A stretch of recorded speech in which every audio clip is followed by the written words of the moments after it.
come usare il miriorama. In questo caso la storia è Il principe e il calvo.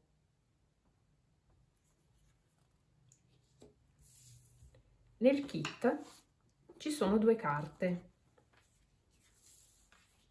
Le carte mostrano la sequenza narrativa e aiuteranno l'insegnante o il bambino a disporre le carte del miriorama.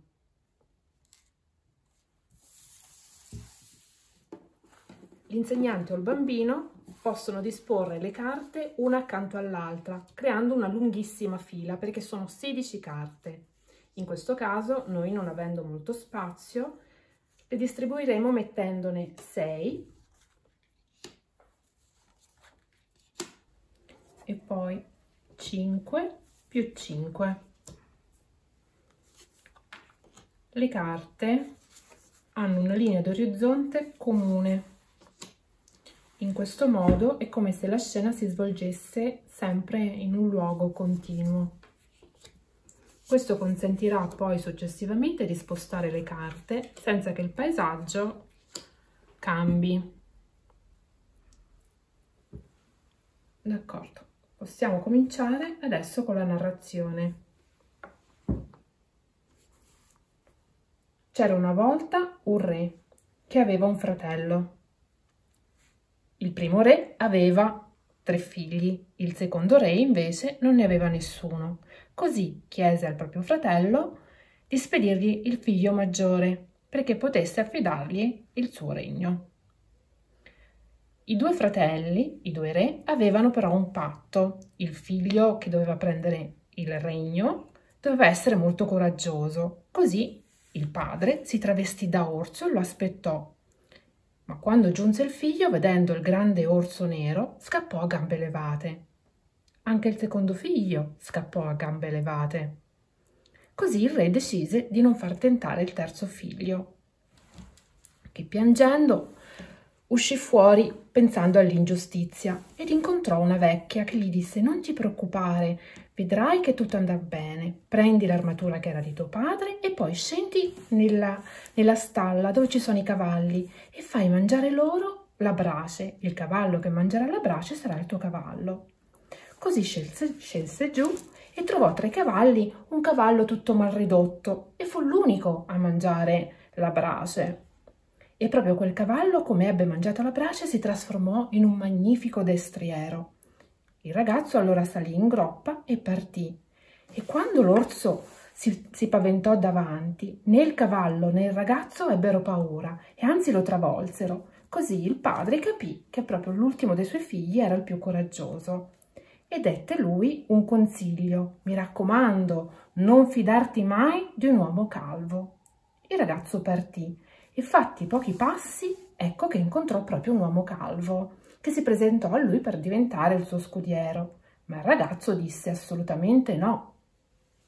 Così di nuovo ripartì, ma ecco che si presentò davanti a lui un uomo con una ricca chioma e il ragazzo allora si fidò, non riconoscendo che sotto quella chioma in realtà si nascondeva l'uomo calvo. Così facendo si possono appunto utilizzare tutte le carte per ricordarsi, quindi avere la sequenza delle situazioni che si svolgono all'interno della storia e così fino in fondo.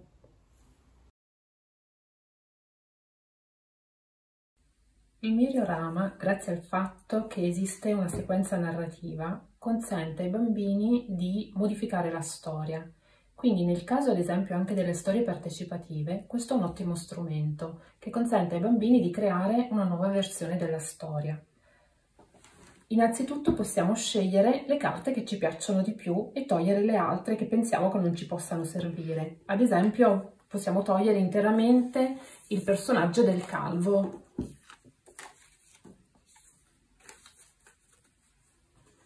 E possiamo togliere anche, ad esempio, la situazione dell'orso e poi modificare l'andamento della storia.